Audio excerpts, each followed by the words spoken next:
Lundi, j'avais suggéré qu'on réfléchisse dans la première partie sur les deux premières convictions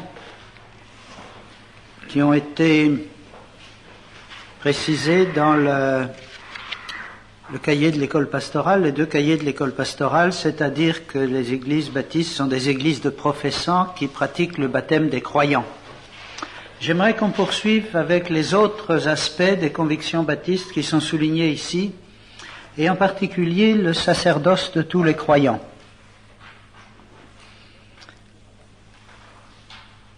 Ce qu'on pourrait aussi traduire en termes plus concrets, le refus du cléricalisme, tel qu'il existe dans l'Église catholique en particulier, avec deux classes de chrétiens. Encore, c'est pas si simple dans le catholicisme. Il y a une double distinction. Il y a la distinction entre les laïcs et les prêtres, ceux qui ont reçu le sacerdoce et qui sont seuls autorisés à accomplir un certain nombre de gestes religieux et en particulier à distribuer les sacrements, avec quelques exceptions. N'importe quel catholique peut donner le baptême en cas d'absence de prêtre et d'urgence, pourvu qu'il y ait l'eau et la formule trinitaire. Donc il y a une première distinction, c'est le clergé et les laïcs. Mais il y a une deuxième distinction qui est l'Église enseignante et l'Église enseignée. Et ici, l'Église enseignante, en fait, se limite essentiellement au pape et aux évêques. Le prêtre est un peu entre les deux. Curieusement, on retrouve quelque chose de comparable dans l'éducation nationale française. Dans un système hiérarchisé, c'est pas toujours facile de tracer les limites. Aujourd'hui, un instituteur, une institutrice est considéré comme un membre de l'enseignement à part entière. Mais pendant longtemps, l'instituteur n'était qu'adjoint du directeur et l'institutrice adjointe d'enseignement. C'était le directeur qui avait au fond l'autorité d'enseigner et qui s'entourait d'adjoints et d'adjointes. Et en ce sens, si vous voulez, les prêtres ne sont que les adjoints de l'évêque. L'évêque seul a le droit de dire quelle est la doctrine de l'Église. Ce que dit le prêtre n'engage pas l'Église. Ce que dit l'évêque l'engage jusqu'au moment où le Vatican intervient. C'est des choses qui arrivent quelquefois. Mais c'est pas sur l'enseignement doctrinal que Monseigneur Gaillot a été sanctionné. On ne lui reproche pas, comme on a pu reprocher à Eugène Drevermann ou à Hans Küng de donner un enseignement non conforme. En tant qu'évêque, ce serait encore plus grave qu'un évêque donne un enseignement non conforme. Mais c'est plutôt des pratiques, des attitudes, des prises de position d'ordre social et politique qui ont amené l'exclusion de Jacques Gaillot. En tant qu'évêque, c'est-à-dire porteur de l'enseignement de l'Église, on le soupçonnait, mais on ne pouvait pas le condamner de but en blanc parce qu'il n'a pas officiellement donné des enseignements extérieurs à l'Église. Mais il est clair que l'Église catholique est organisée selon un système hiérarchique avec des barrières qui séparent les uns des autres. L'Église enseignante, c'est le corps des évêques, avec à sa tête le pape. Et le prêtre, au fond, ne fait que transmettre l'enseignement qu'il reçoit. Tandis que pour ce qui est des sacrements, des actes sacrés, le prêtre appartient au clergé et se distingue des fidèles. Bien, à la Réforme, il y a eu une assez nette réaction, enfin déjà chez Luther, contre cette conception de l'Église. À la lumière du Nouveau Testament, Luther a vu dans l'Église un peuple de prêtres. On dit quelquefois chez nous, il n'y a pas de prêtres chez nous. C'est pas vrai, il n'y a que des prêtres. Nous sommes tous prêtres. c'est-à-dire consacrés au service de Dieu. Tous les chrétiens le sont, et la notion de sacerdoce universel s'appuie principalement, vous le savez, sur le texte de 1 Pierre 2. 1 Pierre au chapitre 2, au verset 5, l'apôtre dit à tous les chrétiens, pas aux pasteurs ou anciens d'une église, vous-même, comme des pierres vivantes, édifiez-vous pour former une maison spirituelle, un saint sacerdoce, en vue d'offrir des victimes spirituelles agréables à Dieu par Jésus-Christ. Et au verset 9, vous êtes donc une race élue, un sacerdoce royal, une nation sainte, un peuple racheté afin d'annoncer les vertus de celui qui vous a appelé des ténèbres à son admirable lumière.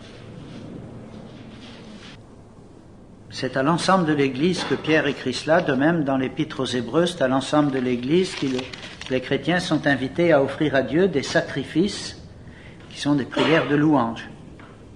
C'est à l'ensemble des chrétiens que Paul demande dans Romains 12 au verset 1er d'offrir vos corps en sacrifice vivant, saint, agréable à Dieu. Dans l'Israël ancien, la spécificité du prêtre était que lui seul pouvait offrir des sacrifices. C'était pas sa seule responsabilité, mais c'était ce qui lui était propre. Une chose qui lui était réservée en quelque sorte. C'est vrai que dans Exode au chapitre 19, Dieu dit au peuple, en parlant de l'alliance qu'il fait avec eux, « Vous serez pour moi un royaume de sacrificateurs et une nation sainte. » Donc même si au sein du peuple d'Israël, seulement quelques-uns pouvaient offrir les sacrifices, l'ensemble du peuple était un royaume de sacrificateurs, un saint sacerdoce, si vous voulez. Alors, qu'est-ce que ça signifie dans nos églises, cette conception du sacerdoce de tous les croyants? Ça signifie d'abord, me semble-t-il, qu'il doit être clairement enseigné et dit que tous les chrétiens sont serviteurs de Dieu. Dans nos milieux évangéliques, on parle souvent des pasteurs, des missionnaires, des évangéliques comme les serviteurs de Dieu. Je crois que c'est malheureux parce que tous les chrétiens sont serviteurs de Dieu. Tous les chrétiens sont au service de Dieu. Et certains m'ont peut-être déjà entendu raconter cette histoire, c'était à la Pentecôte, ça devait être en 1959 ou 60, enfin une date lointaine. Dans le nord de la France, il y avait un rassemblement de nos églises du nord qui se tenait à Cambrai. Alors, il y avait beaucoup de monde, c'était dans une école, je crois. Et au moment du repas, on a fait l'annonce. Le repas se tient dans le réfectoire de l'école. Alors il faut aller faire la queue au comptoir là-bas, vous allez vous servir vous-même et puis vous retournez manger. Puis on ajoutait, mais les serviteurs de Dieu seront servis dans une salle à part. Les autres se servent, mais les serviteurs de Dieu se font servir. Et ils mangeaient, ça voulait dire que les pasteurs, eux, avaient un repas dans une salle à part où des dames de l'église venaient leur apporter le repas. Je crois que cette distinction, la serviteur de Dieu, peuple, est dangereuse. Elle est d'autant plus dangereuse que les serviteurs se font servir et que les non-serviteurs servent. Ce qui me paraît un peu amusant. Mais c'est vrai que ça pose la question du rapport qu'il y a au sein de l'Église entre ceux qui ont un service reconnu, mis à part. Les ministres, diront nos frères réformés. Ils aiment beaucoup utiliser ce terme, les ministres de l'Église. Moi, je suis embêté, là, dans un texte que j'ai écrit récemment, pour dire les serviteurs de Dieu, en parlant, par exemple, de ceux qui sont formés à Vaud ou à Nogent, ça ne me plaît pas parce que en fait, ces instituts ne forment qu'une petite partie des serviteurs de Dieu, si tous les chrétiens le sont. Dire les serviteurs de l'Église, ça limite un petit peu, comme si l'Église était un employeur. Alors que c'est Dieu qui emploie. Alors je tourne un peu la difficulté, je vais dire l'expression que j'ai utilisée, les serviteurs de l'Évangile, c'est pas non plus parfait. Hein. Ça évite les deux pièges. Mais le rapport donc entre ceux qui ont un ministère, dira-t-on dans notre langage courant. Encore que le mot ministère est dangereux parce qu'il veut dire service, hein, et il s'applique qu'à certains services. Entre ceux qui ont un ministère reconnu et ceux qui, tout en devant servir le Seigneur, le font, on ne sait pas très bien comment. La relation entre ces deux formes de service et de ministère, si vous voulez, est importante parce que il faut à la fois préserver la notion de sacerdoce de tous les croyants et les spécificités des différents ministères. Recevoir de Dieu un appel à un service, ça veut quand même dire être mis à part pour telle ou telle fonction. Et la question qui se posera dans les églises, c'est de savoir, est-ce que seul le pasteur, pour prendre l'exemple le plus évident, peut exercer telle ou telle fonction? Est-ce que c'est un domaine réservé? Nous avions eu dans une session de l'école pastorale sur les ministères, nous avions invité Albert Greiner, qui est un pasteur, ancien inspecteur ecclésiastique luthérien, et qui donne des cours à la fac de Vaud. C'est un luthérien évangélique. Et la question que je lui avais demandé de traiter, c'est est-ce qu'il y a une spécificité du ministère pastoral? Est-ce qu'il y a des choses que seuls les pasteurs peuvent faire dans l'Église? Et j'avais été très intéressé et même amusé de le voir dire que chez nous, luthériens, le pasteur n'a pas le monopole de la prédication. Des laïcs peuvent prêcher, à condition, bien entendu, qu'ils soient appelés par l'Église.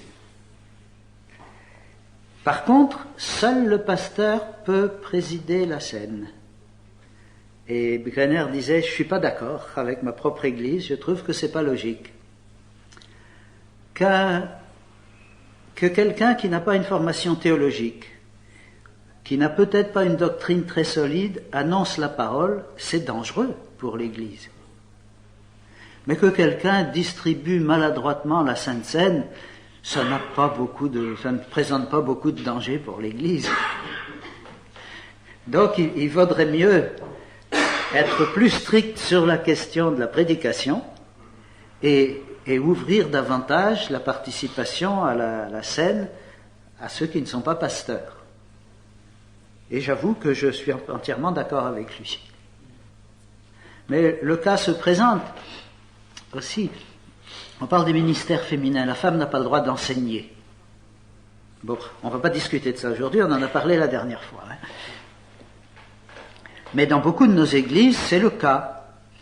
Dans d'autres, on permettra, dans certaines circonstances, à une femme d'enseigner. Par contre, qu'une femme préside la Sainte Seine, je ne l'ai jamais vu dans une de nos églises. Qu'une femme la distribue, prie à la Sainte Seine, ça je l'ai vu. Mais qu'elle préside, je ne l'ai pas vu. Et je sais quand même le fait de la distribuer, quand j'étais au tabernacle, on recevait tous les ans, à l'époque, le congrès de France Mission, et déjà beaucoup des frères et sœurs de France Mission étaient choqués parce que des femmes distribuaient la scène. Or, on ne voit vraiment pas les textes du Nouveau Testament qui mettent une limite au service des femmes concernant l'autorité et l'enseignement, ne s'appliquent pas à cette situation particulière-là. Pourquoi mettre une limite? C'est des questions pratiques, en fait. Je ne crois pas que bibliquement, il y ait de règles doctrinales faciles à cerner. Ça peut dépendre aussi, et ça peut être aussi une question psychologique, comment les gens vont réagir. Il est évident que si ça crée un trouble dans l'Église, la prudence consiste peut-être à enseigner d'abord, attendre un petit peu, et puis voir après. Mais il n'y a pas de raison théologique fondamentale pour que, malgré tout, le service pour les catholiques, oui, parce que même si aujourd'hui ils le disent autrement, c'est le sacrifice du Christ. Seul Jésus-Christ peut offrir. Or, le prêtre est mandaté pour le faire de par son ministère. Il a reçu le mandat de faire ça, pas les autres catholiques. Par contre, ce que je crois vrai, et qui me paraît important dans la notion de sacerdoce universel, ça signifie que l'ensemble des chrétiens est collectivement responsable de la marche de l'Église. La responsabilité ne repose pas uniquement sur une ou deux épaules. Ce qui ne veut pas dire que certains n'ont pas des responsabilités particulières, mais cela veut dire que les décisions concernent toute l'Église, que le Saint-Esprit n'est pas seulement donné à quelques-uns, mais à l'ensemble des croyants.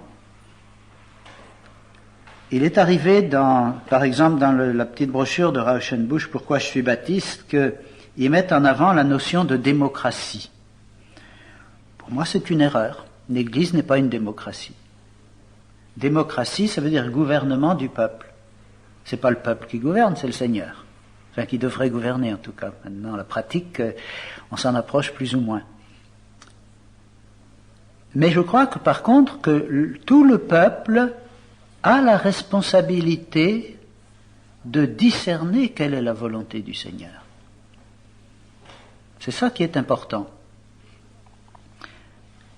Et je le vois bibliquement, en particulier dans le fait que la majorité des épîtres du Nouveau Testament sont écrites à une communauté et pas aux responsables de la communauté. C'est l'ensemble de la communauté qui est placé devant ses responsabilités. Il y a quelques exceptions, les épîtres à Tite et à Timothée, qu'on en a parlé, on a vu ça ce matin, où il s'agit d'une situation où il faut mettre ou remettre de l'ordre dans une église où les responsables n'ont pas joué leur rôle. Dans Timothée, c'est certainement des responsables qui ont enseigné de fausses doctrines, entre autres. Mais autrement, il y a le cas de l'épître aux Philippiens qui est adressé à l'Église, aux évêques et aux diacres. Mais les autres épîtres sont écrites à l'ensemble de la communauté, et c'est l'ensemble de la communauté qui est invité à prendre les mesures pour redresser les situations, corriger, enseigner la parole, etc. Ce qui ne veut pas dire que certains n'ont pas ce ministère, je le répète, mais dans plusieurs des épîtres, l'apôtre Paul ne mentionne ni ancien, ni diacre, ni évêque, ni aucun conducteur, ni pasteur. Ou s'il les mentionne, comme aux Éphésiens, c'est pour indiquer un principe, mais pas pour l'appliquer à l'église locale en question. Je crois que c'est un élément important, ça. Le deuxième élément important, me semble-t-il, c'est que un certain nombre de décisions que le Nouveau Testament nous montre prises par l'Église a été prise à l'initiative des apôtres, d'un apôtre ou de plusieurs, mais les anciens de l'Église ont été aussi consultés, mais l'Assemblée également, au chapitre 6 des Actes, pour nommer les 7. Et c'est quand même un tournant important dans la vie de l'Église parce que c'est la distinction entre le ministère de la parole et d'autres formes de ministère. C'est une décision d'une certaine importance. L'Église est consultée. Et puis surtout, dans Acte 15, peut-être la décision la plus importante de l'histoire de l'Église de Jésus-Christ, celle d'admettre les païens sans les circoncire, la lettre dit « Il nous a paru bon aux apôtres, aux anciens et à toute l'Église ». Alors ça, c'est une des choses dont on pourra parler, comment vivre cela. Par exemple, dans le choix de conducteurs, de diacres, etc. Sans tomber dans le travers de la démocratie, la campagne électorale. Qui vivant en France ne sait pas ce qu'est une campagne électorale aujourd'hui, bien qu'elle ne soit pas encore ouverte. Comment concilier pratiquement dans la vie de nos églises une véritable application du sacerdoce de tous les croyants, parce que souvent la pratique c'est qu'il y a le sacerdoce de quelques-uns, ceux qui veulent bien, et puis les autres c'est des passagers. J'aime bien dire que vous savez que le Conseil œcuménique des Églises a pour logo un bateau. Alors j'ai dit que si on considère l'Église comme un bateau, il faut faire attention à ne pas la considérer comme un paquebot, où il y a d'une part l'équipage et les passagers. C'est un peu la notion catholique, ça. Mais comme un bateau de pêche. Et dans un bateau de pêche, il n'y a que l'équipage. Et alors j'aime bien continuer en disant que dans l'Église, le pasteur, c'est pas le capitaine, c'est le cuisinier. C'est celui qui nourrit les autres pour qu'ils puissent faire leur travail. Le capitaine, c'est Jésus-Christ. Bon, comme toutes les images, ça ne prouve rien, mais ça peut illustrer. Donc malheureusement, souvent dans nos églises, nous en restons un petit peu à l'image du bateau de plaisance. Hein. Il y a une partie de l'équipage qui travaille, les autres regardent. Comment reconnaître, valoriser et rendre vraiment utiles ceux qui ont des ministères particuliers sans qu'ils s'élèvent au-dessus des autres, sans qu'ils prennent le pouvoir, sans qu'il y ait de rapport de force. À l'Assemblée de la Fédération protestante en janvier, que j'ai présidé en grande partie, à un moment, j'ai trouvé une formule qui m'a plu, en tout cas, je ne sais pas si elle a plu aux autres. il y en a qui se plaignaient en disant, oui, si on cherche toujours à avoir un consensus parfait, on élimine toutes les questions difficiles. Il ne faut pas avoir peur de la confrontation. Alors j'ai conclu la chose en disant, oui au dialogue, oui aussi à la confrontation, mais non au rapport de force. Et je crois que c'est ce qu'on devrait essayer de vivre dans les églises aussi. On craint souvent les confrontations de peur que ce soit la guerre, parce que, moi j'ai ce cas actuellement, j'ai reçu une lettre d'une église où il y a une tension entre le pasteur et un groupe dans l'église. Comme je suis président de la Convention d'Île-de-France, on me demande d'intervenir, ce qui n'est pas facile, on ne connaît pas bien la situation. Mais on sent que là, c'est une question de rapport de force. Hein. Nous, on veut qu'on fasse comme on a toujours fait ici. Lui, il voudrait changer, nous n'acceptons pas. Ça résume un peu beaucoup, mais ça résume. Alors, cette question donc du sacerdoce de tous les croyants pose celle du ministère.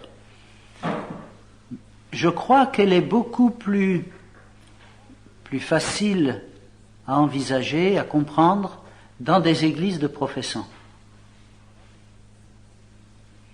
Dans une église de multitude, où la notion de membre d'église n'est pas très bien définie. Vous savez qu'au dernier synode de l'église réformée, c'était ça le sujet. Qu'est-ce qu'un membre d'église?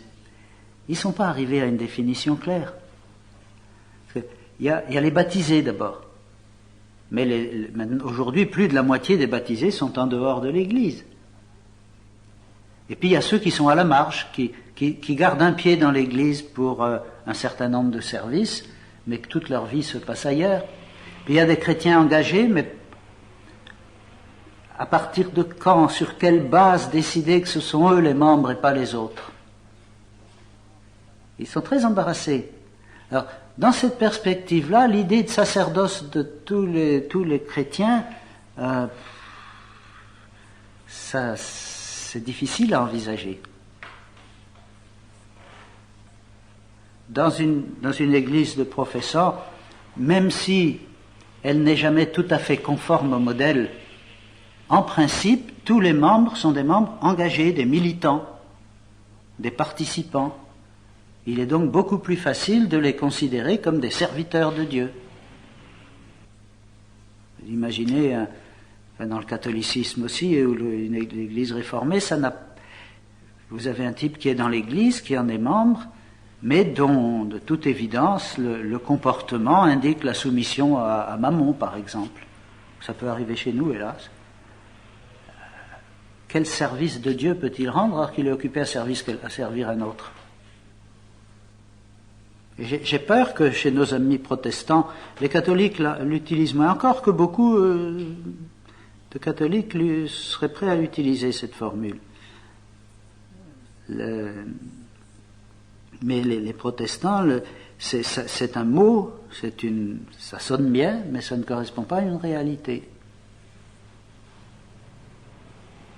Ça correspondrait à une réalité si il ne tenait compte que des membres engagés.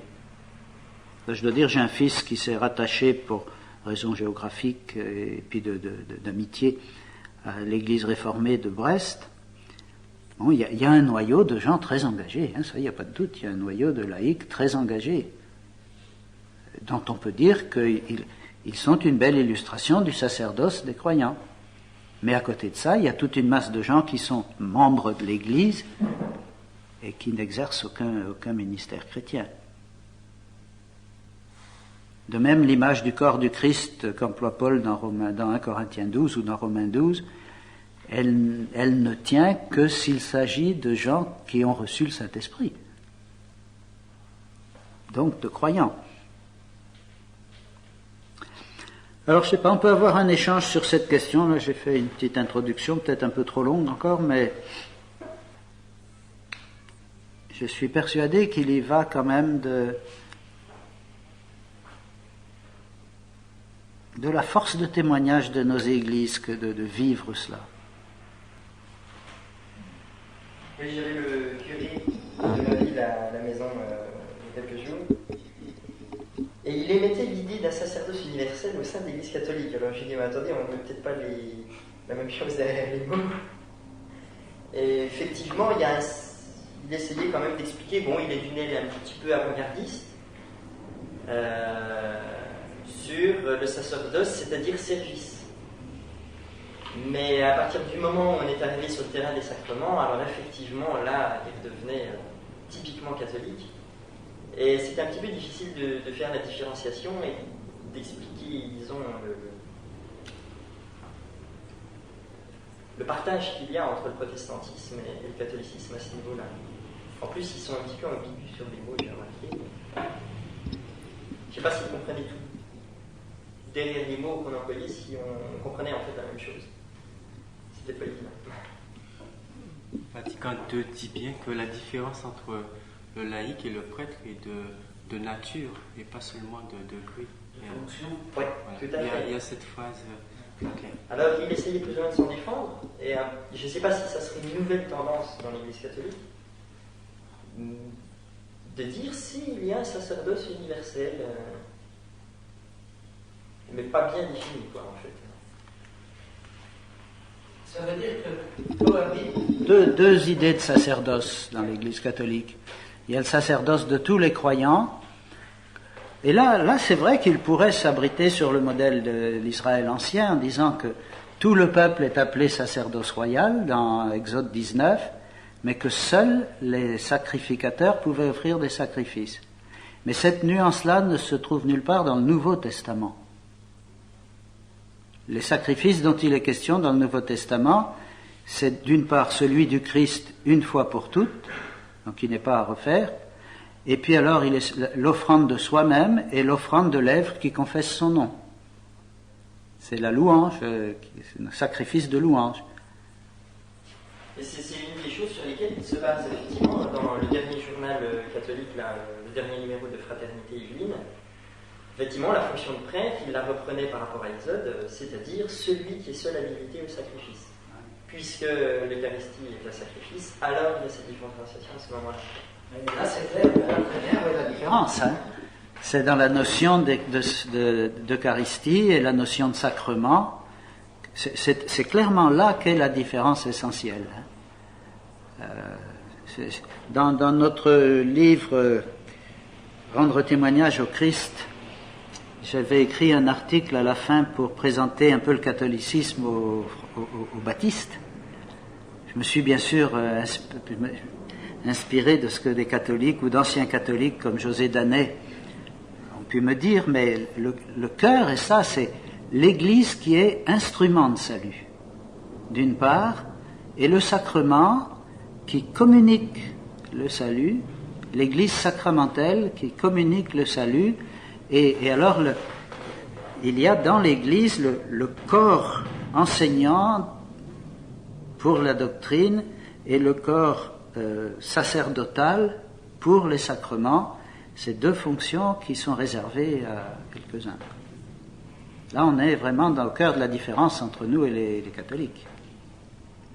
Dans le texte d'accord entre luthériens et catholiques, Église et justification, il présente que les deux confessions sont d'accord sur leur compréhension de la justification et d'une part de l'Église, et ils définissent l'Église avec deux aspects essentiels.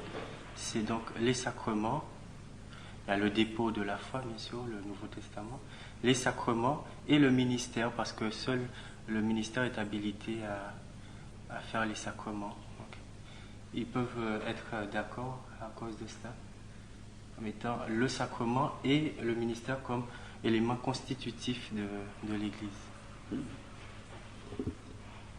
Alors que pour nous, lorsque nous disons le ministère à tort en le réservant au ministère pastoral, c'est fondamentalement le ministère de la parole que nous désignons.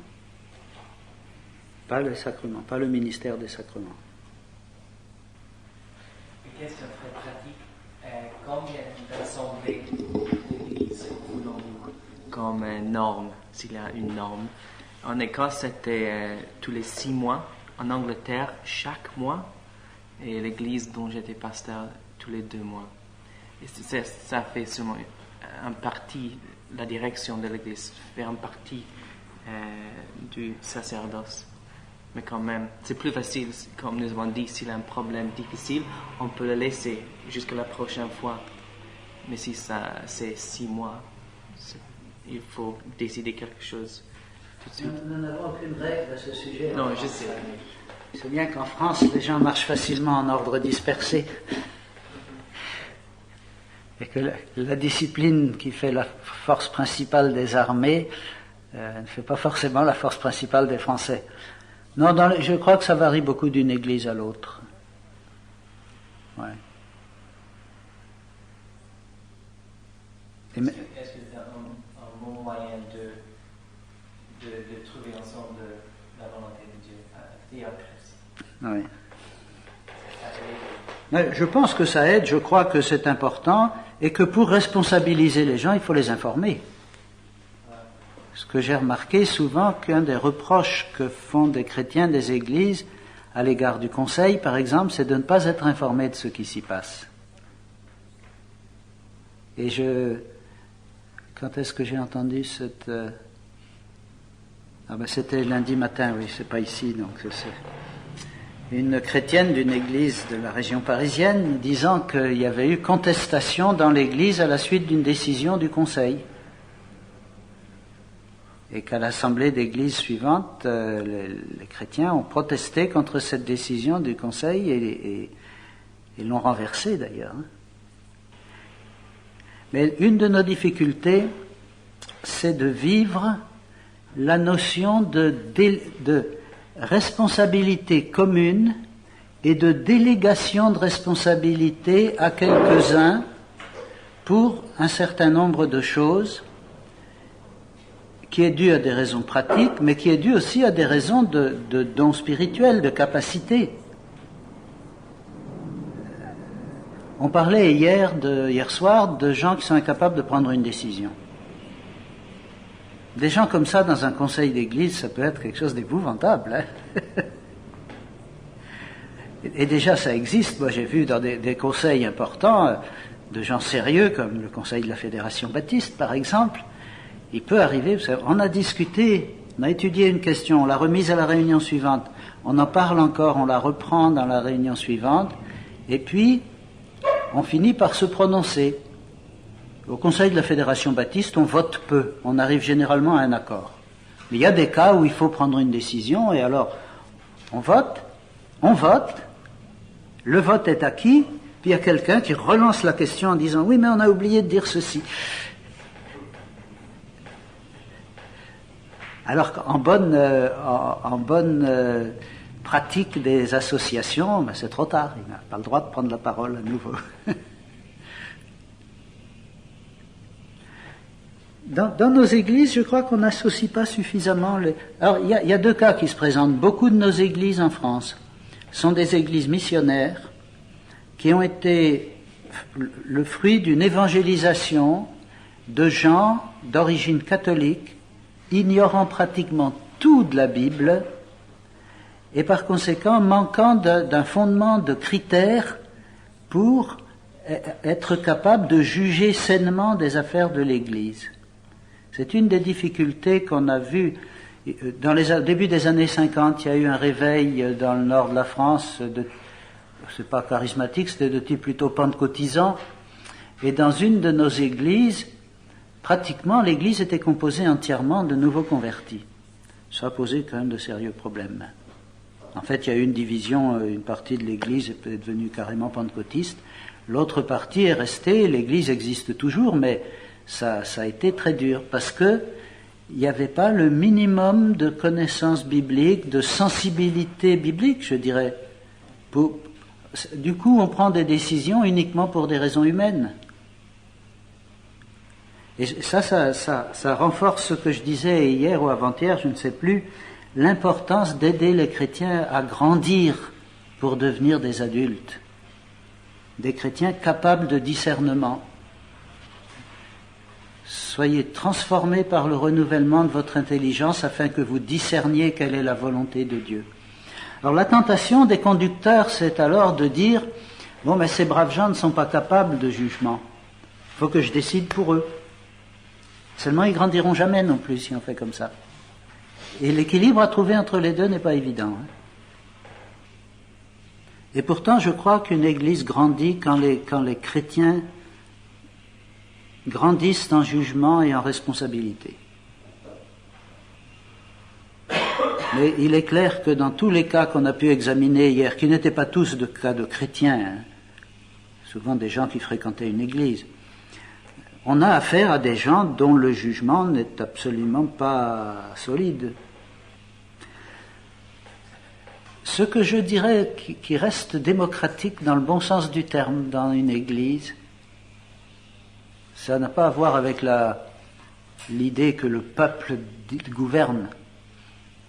Mais c'est l'idée qui me paraît, elle, très biblique, on la voit dans l'Ancien Testament à propos des rois, par exemple, des prêtres et tout ça, c'est qu'ils sont responsables devant le peuple de l'usage qu'ils font de l'autorité qui leur est confiée. Ils ont une autorité, mais ce n'est pas une autorité absolue, c'est une autorité dont ils doivent répondre. Et moi, ce qui me frappe, par exemple, dans la 2e aux Corinthiens, c'est que Paul accepte de répondre de son autorité d'apôtre qui vient de Jésus-Christ devant une église contestataire. Il aurait pu leur dire, vous la bouclez, c'est moi le patron. Pas du tout son langage. Il discute avec eux, il rend compte de son autorité. Il dit, voilà, moi j'ai vécu ça, le Seigneur m'a appelé dans telle circonstance, regardez tout ce que j'ai souffert pour l'évangile, c'est moi qui suis votre frère spirituel, sans moi vous ne seriez pas chrétien, etc. Mais ça, je crois que c'est une chose capitale, c'est que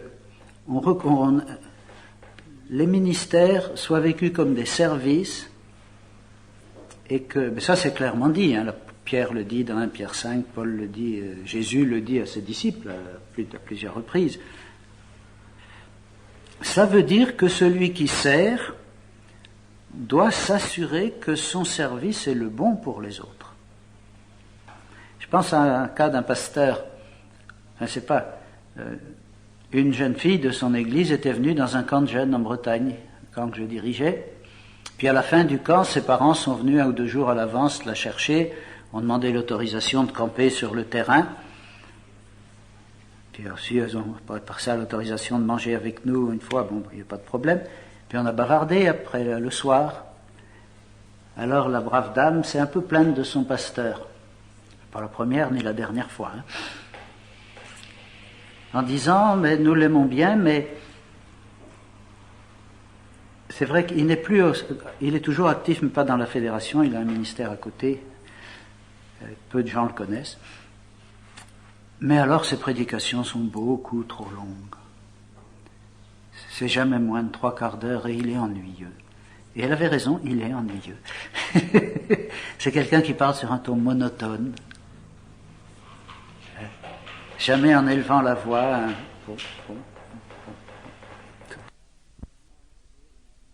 Alors, vous savez, on n'arrive pas à vous suivre jusqu'au bout. Il a répondu, je suis seul juge de ce que le Seigneur me demande de vous dire. Je suis pas d'accord, c'est pas vrai. Eux aussi sont juges. De la même façon, s'il dit un autre cas qui s'est produit en Allemagne, d'un pasteur baptiste allemand qu'André Souchon ou Jean-Pierre Dassonville, je ne sais plus lequel des deux connaissait, le pasteur s'est mis à glisser vers le catholicisme et progressivement à enseigner des doctrines catholiques dans une église baptiste. Laissez-moi vous dire que ça s'est pas passé comme ça. Hein. Ouais. Et alors, les gens ont contesté son enseignement, il me semble que c'est leur droit. Paul dit qu'à plusieurs reprises aux chrétiens, jugez vous-même. Il est sûr que si j'arrivais dans une de nos églises baptistes et que je les encourageais à prier la très sainte Vierge Marie, je me ferais vider assez vite. Hein.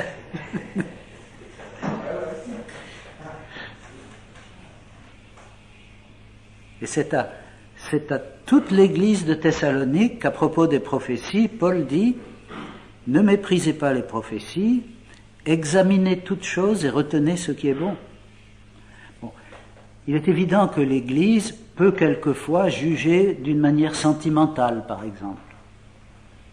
Un pasteur peut déjà commencer mais parce qu'on l'aime bien, on accepte. Et on a tendance à accepter même ce qu'il dit parce que c'est lui. Le danger existe et c'est une des raisons pour lesquelles il doit y avoir des docteurs dans l'Église. Il doit y avoir des chrétiens qui connaissent la parole de Dieu et qui sont capables de revenir à la parole de Dieu lorsqu'il y a des contestations. Mais on ne peut pas dire aux chrétiens ce que vous croyez, allez le demander à votre pasteur. Comme Brunetière disait, c'est un écrivain français au XIXe siècle, ce que je crois, allez le demander à Rome. Alors chez nos amis luthériens, par exemple, à Paris surtout, c'est moins vrai en Alsace, et c'est moins vrai dans d'autres pays aussi, on professe le sacerdoce de tous les croyants, mais on marque la distance entre les pasteurs et les autres. Dans le vêtement. J'ai vu dans une église réformée dont le pasteur est d'origine luthérienne, dans la liturgie, au moment où il arrive à l'annonce du pardon, très solennellement, dans sa grande robe noire, se met à proclamer au micro « Et moi, ministre ordonné de l'Église, je vous annonce le pardon ». Ça a jeté un froid, parce que c'est une église un peu éveillée quand même, qui a un certain enseignement. Peu de gens ont bien compris en fait ce qui s'était passé en se disant « Mais qu'est-ce que c'est que ça ? C'est pas calviniste, pour ainsi ». Et là, il me semble qu'il y a une distance quand même qui s'installe entre. Ah oui, tout à fait.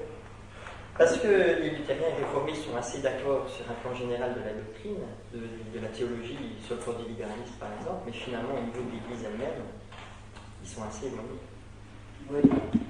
Bon, il y a des nuances à l'intérieur des deux, aussi bien chez les luthériens que chez les réformés. Mais c'est vrai qu'il y a des luthériens qui sont très luthériens, très ecclésiastiques. Oui. Pour l'installation d'un pasteur à un poste, on n'a pas une terminologie bien précise, quelquefois on dit installation dans le ministère. J'ai souvent entendu intronisation aussi.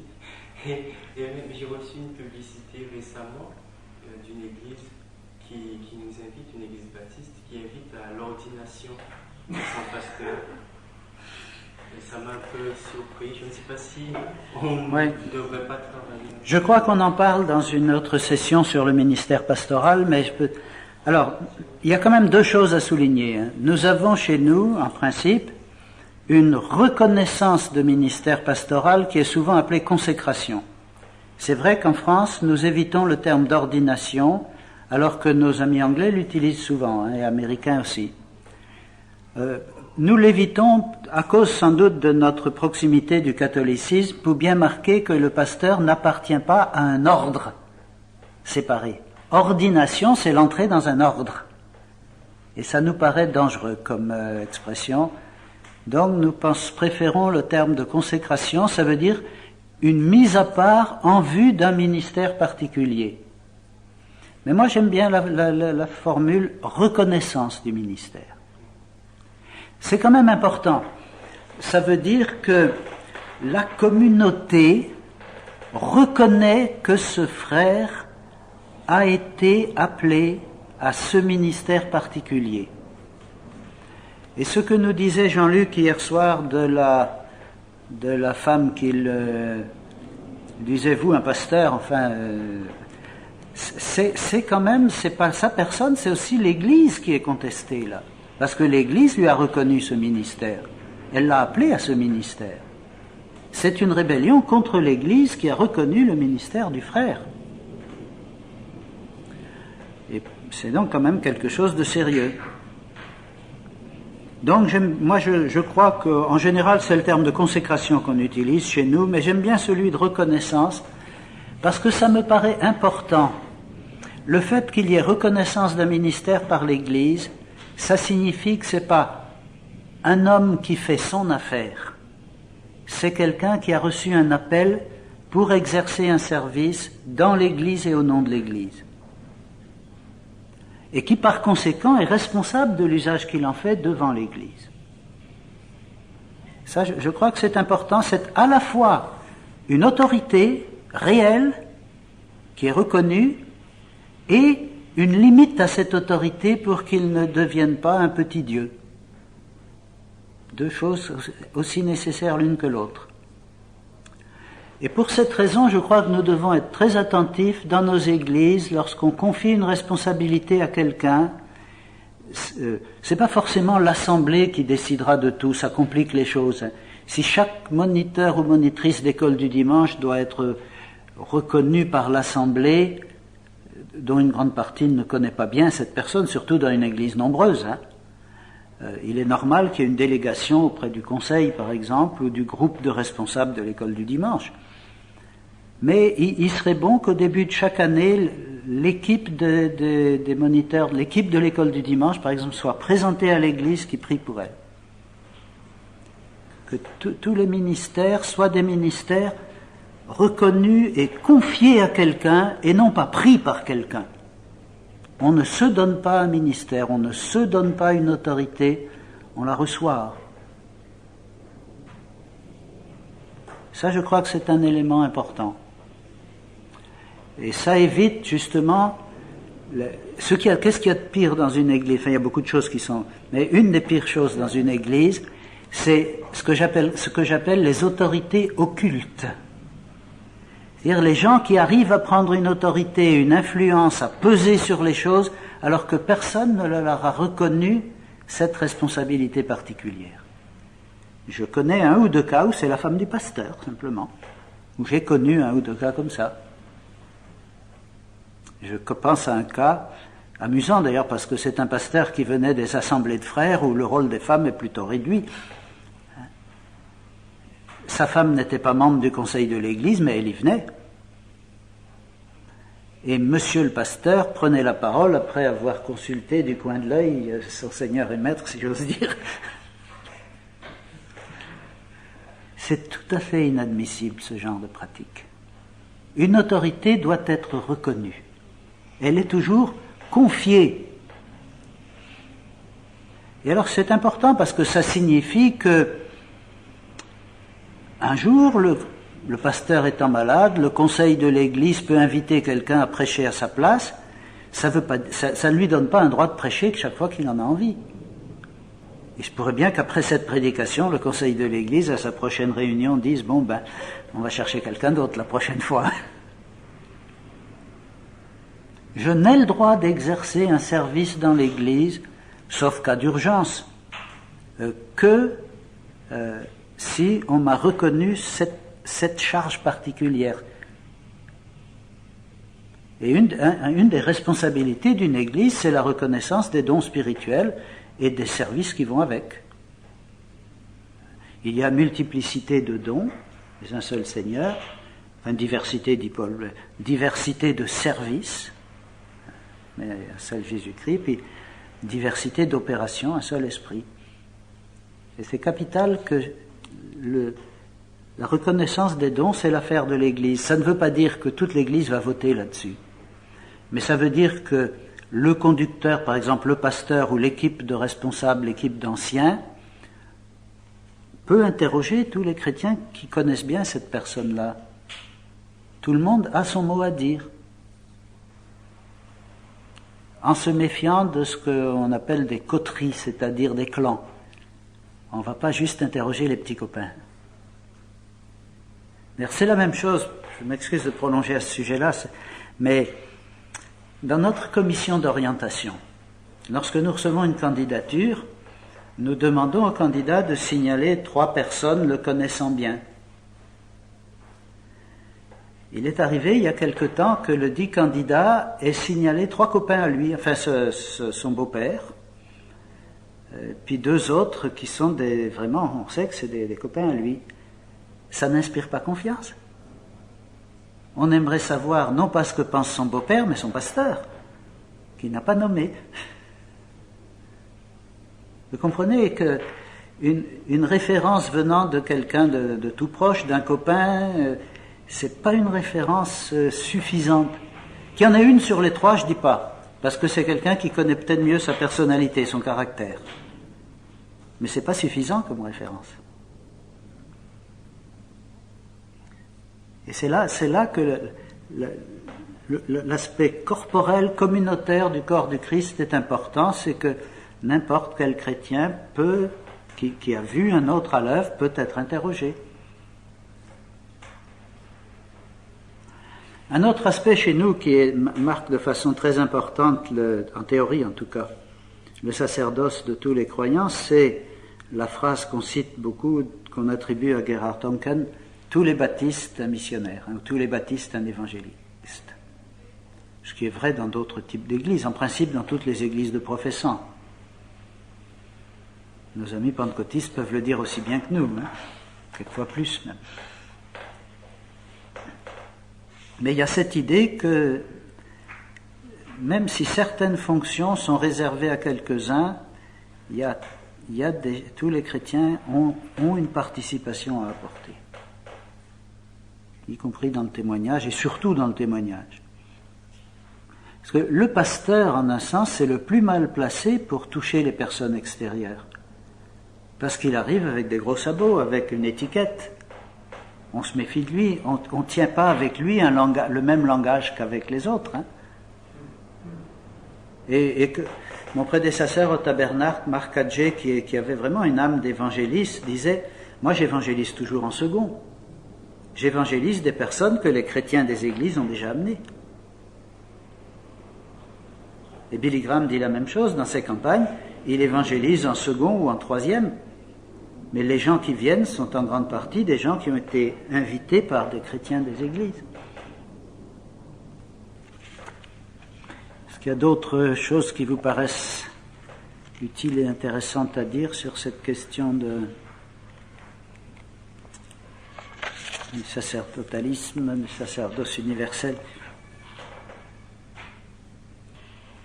Sinon, on peut passer au paragraphe suivant, qui est dans le cahier 21.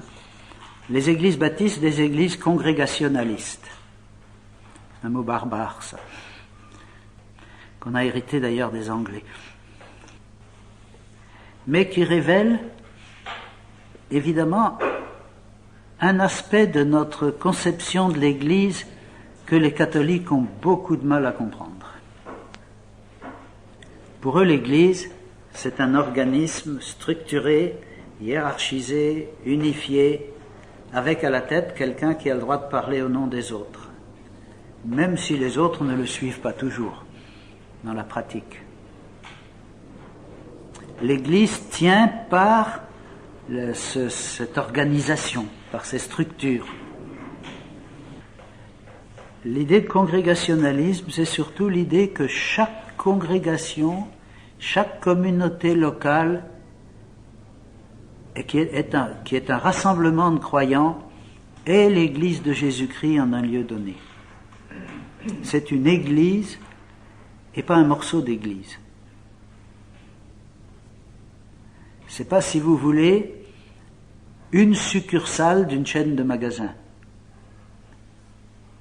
Ça implique deux choses. Ça implique que les structures d'organisation, synode et tout ça, c'est pas ça qui est l'essentiel. L'essentiel, c'est ce qui se vit. Et ce qui se vit au niveau des communautés locales.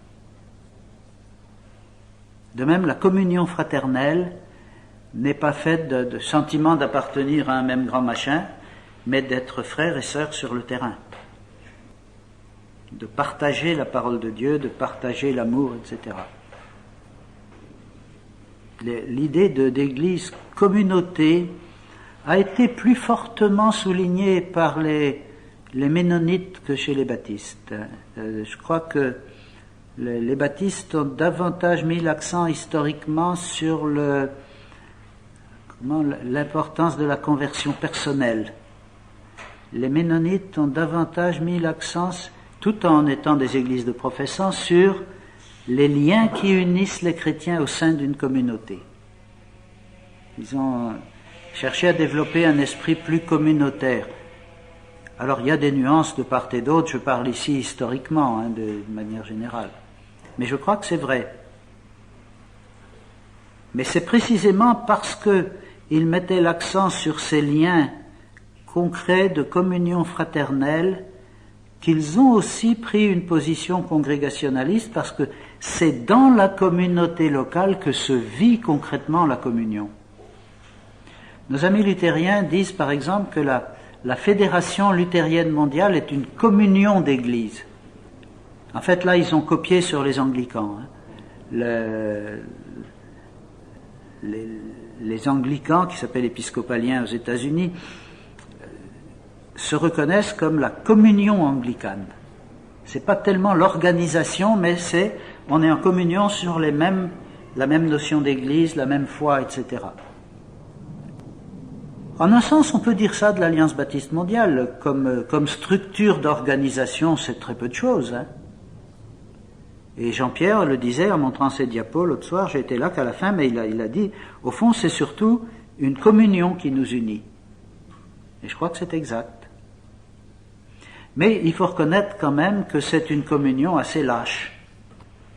Et la réalité de la communion entre une communauté française et une communauté coréenne ou sud-africaine, elle est en Christ, on y croit, mais c'est un acte de foi. C'est pas du vécu. Même si nous prions pour des frères et sœurs d'autres pays, nous ne le faisons pas pour tous les pays et pour toutes les communautés locales, c'est évident. Nous croyons que ça existe en Jésus-Christ, cette communion, mais nous ne la vivons pas, tandis que au niveau de la communauté, là où l'autre est présent, l'autre est un frère et une sœur, et pas du tout celui que moi j'aurais choisi, c'est celui que le Seigneur me donne. Là, j'apprends ce que c'est que la communion. Donc je crois que c'est un aspect important de la notion baptiste, congrégation, communion, et bon, je le signale là, mais je crois que c'est à noter, le Nouveau Testament, il écrit à des églises locales en les appelant églises. L'église de Dieu qui est à Corinthe, etc. Et quand il y a plusieurs églises d'une région, il dit les églises de Galatie. Chaque communauté est vraiment une église. Je crois que c'est important à souligner. Alors, un deuxième aspect du congrégationalisme qui mérite, c'est que l'église locale, alors là, il y a des mots qu'on utilise que j'apprécie pas toujours. On dit quelquefois qu'elle est autonome ou indépendante. C'est pas vrai. Elle n'est pas autonome parce qu'être autonome, c'est être une loi pour soi-même. Il me semble qu'elle est soumise à une autre loi, celle du Seigneur. Indépendante, elle n'est pas indépendante parce que non seulement, bon, elle dépend du Seigneur, c'est sûr, mais elle dépend aussi des autres. On vit les uns avec les autres, on se soutient. Moi, je préfère parler de communauté responsable. C'est elle qui, en dernier recours, est responsable devant Dieu de sa vie, de sa mission, de son enseignement. Dans l'Église catholique, c'est Rome. Dans l'Église réformée, c'est le synode national, en fin de compte. Ici, ça reste l'Église locale. Elle est chargée de prendre des décisions la concernant. Ça ne veut pas dire qu'elle ne consulte pas les autres, mais ça veut dire qu'elle doit être considérée comme une Église adulte. Alors c'est vrai aussi que nous insistons beaucoup sur la notion d'interdépendance des Églises. Au dernier congrès, Étienne Lermenot nous avait fait une très bonne étude sur le sujet qui est apparue dans Construire ensemble et que j'espère vous avez tous lu après l'avoir entendu, sauf ceux qui n'étaient pas là encore. Je crois qu'il y a cette idée que chaque Église étant une communauté a sa responsabilité, mais qu'elle est responsable dans un secteur donné, mais qu'elle ne peut remplir la totalité de sa mission qu'en s'associant à d'autres. Et dès les premières confessions de foi baptiste, la nécessité de s'associer est fortement soulignée. Mais il s'agit d'une association d'églises et non pas d'un organisme qui les coiffe. Les organismes qui permettent l'association sont utiles, mais ce n'est pas l'Église.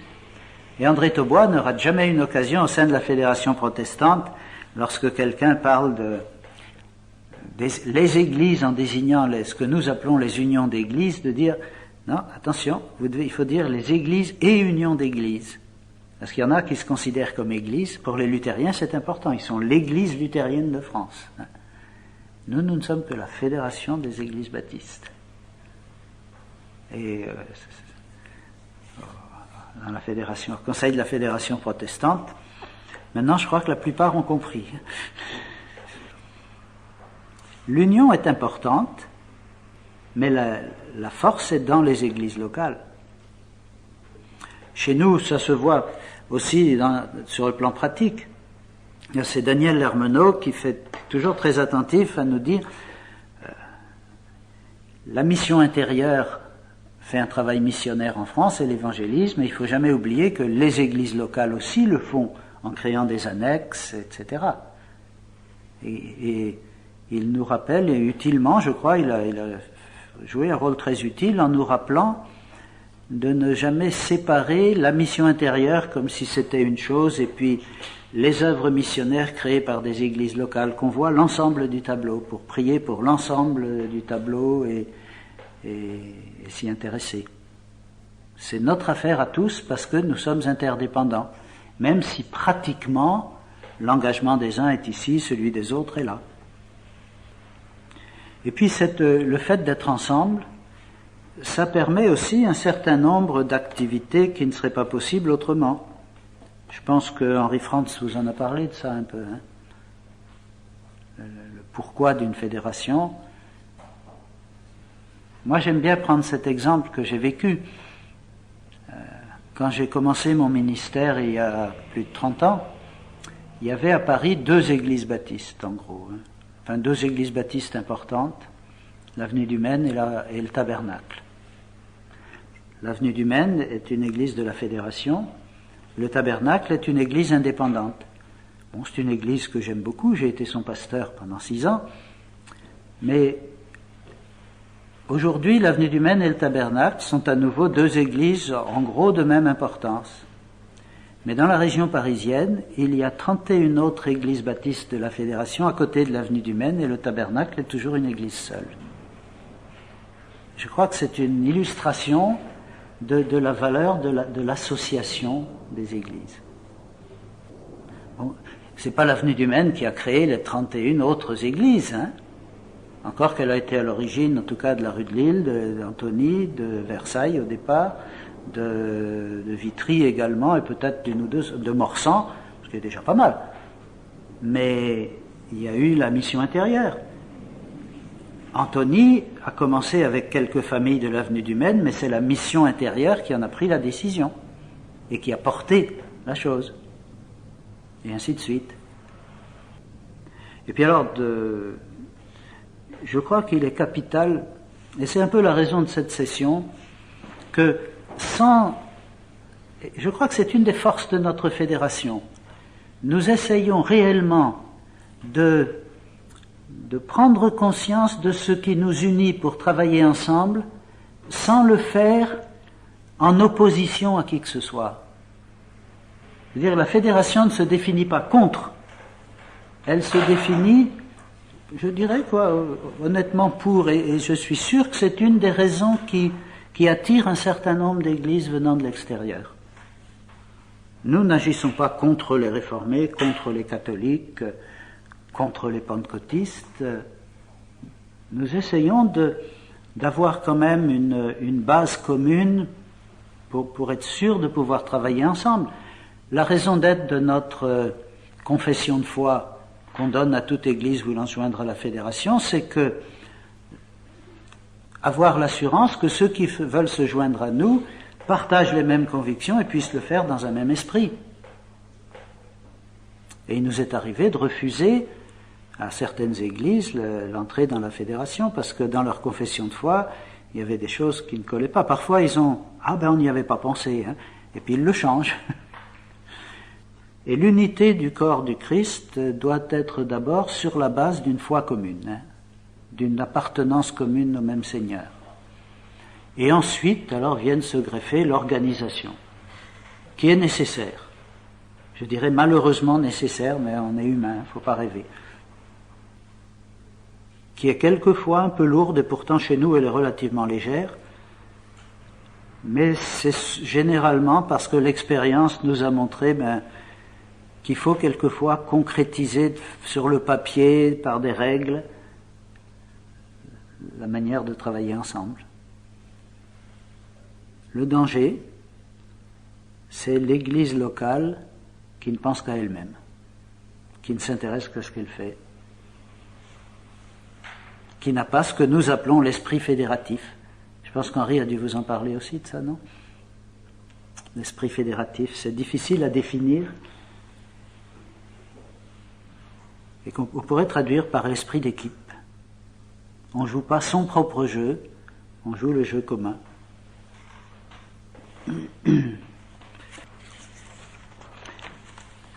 Alors la dernière spécificité baptiste qui est là-dessus, à moins que vous ayez des questions à poser sur cette question de l'église locale et fédération. Ce qu'on pourrait peut-être ajouter, c'est qu'évidemment il y a un certain nombre de relations qui se font aux deux niveaux, local et maintenant aussi régional d'ailleurs.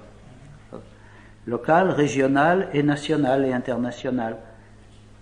Je veux dire, nous, localement, vous pouvez avoir des relations avec l'église réformée voisine, l'église pentecôtiste d'à côté, ou même l'église catholique.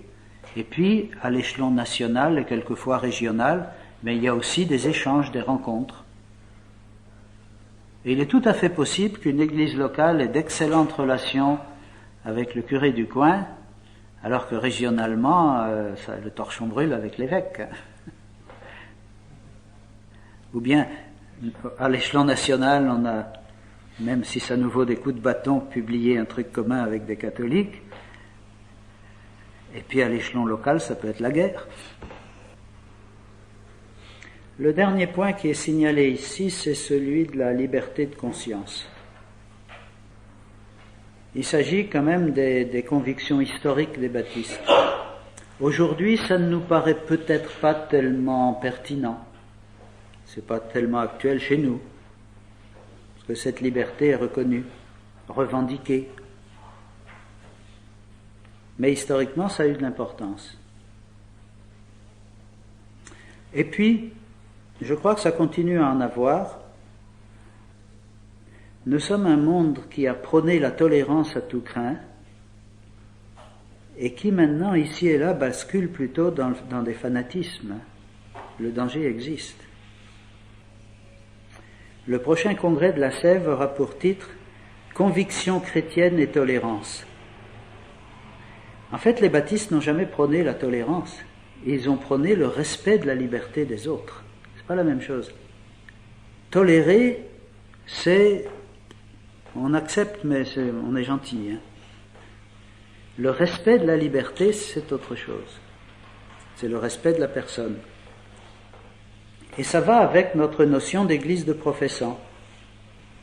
Chacun doit se déterminer devant Dieu et répondre à son appel.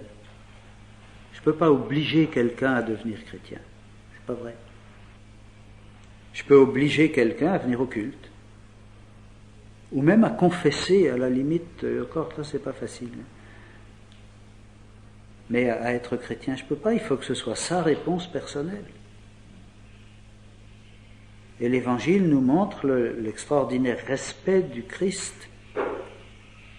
Un exemple le plus frappant, c'est quand, dans le chapitre 6 de Jean, il nous est dit que quelques disciples cessèrent de le suivre, et qui dit aux autres, et vous ne voulez pas vous en aller?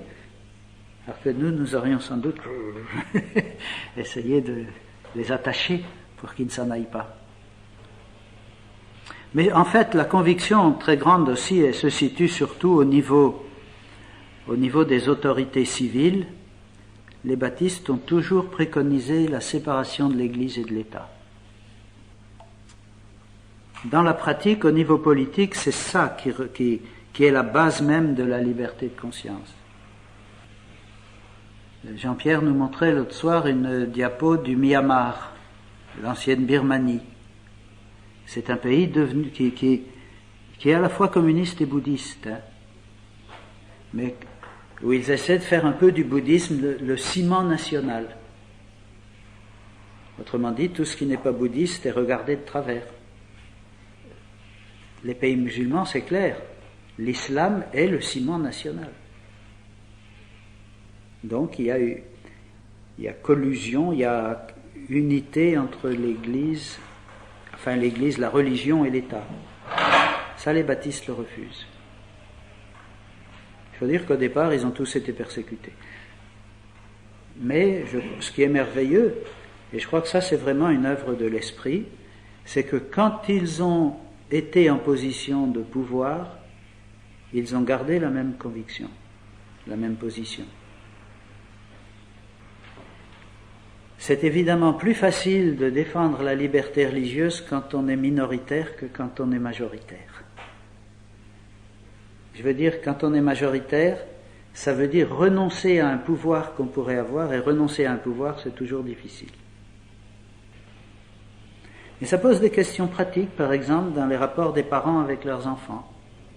Jusqu'où est-ce que je dois obliger mes enfants à me suivre ? Une solution facile, bien sûr, c'est de se baser sur la loi du pays et de la majorité légale.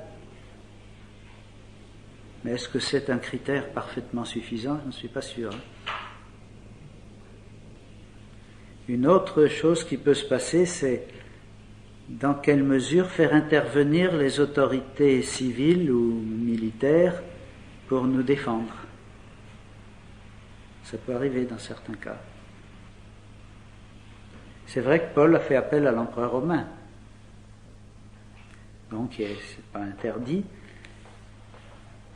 Et il me semble que de ce point de vue-là, un des aspects les plus importants, c'est de, même si on en avait les moyens, de renoncer à tout privilège.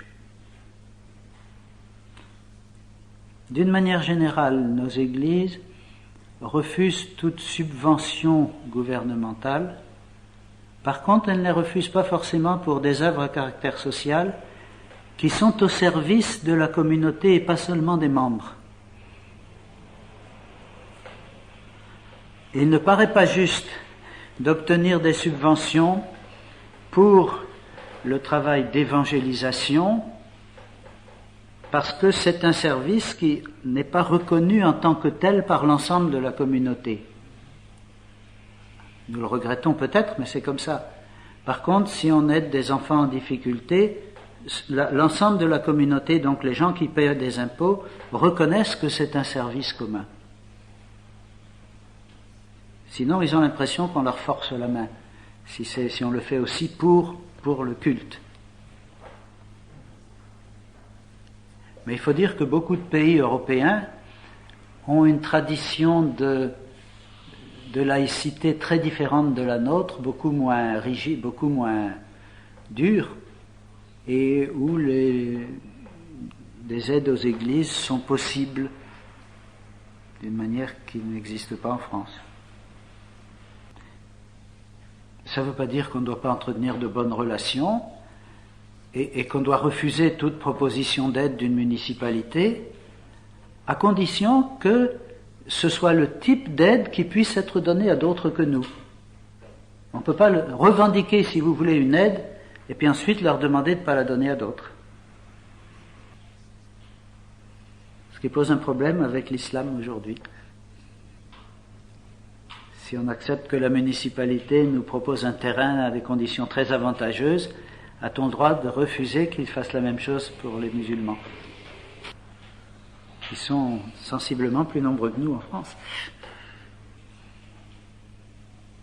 Nos amis ménonites poussent plus loin cette séparation de l'Église et de l'État, en ce sens que les membres des églises ne peuvent pas devenir magistrats ou officiers dans l'armée ou faire de la politique du tout. Chez les baptistes, il y a une distinction très nette entre les pays, disons, de tradition protestante, où il est généralement admis que des chrétiens peuvent avoir part à un certain nombre de services ou de pouvoirs politiques, et les chrétiens d'origine catholique, où il y a une plus grande méfiance à l'égard des pouvoirs politiques. Même si la différence est loin d'être ce qu'elle était autrefois. Je ne sais pas si vous avez d'autres questions à poser sur d'autres aspects de ce que sont les églises baptistes.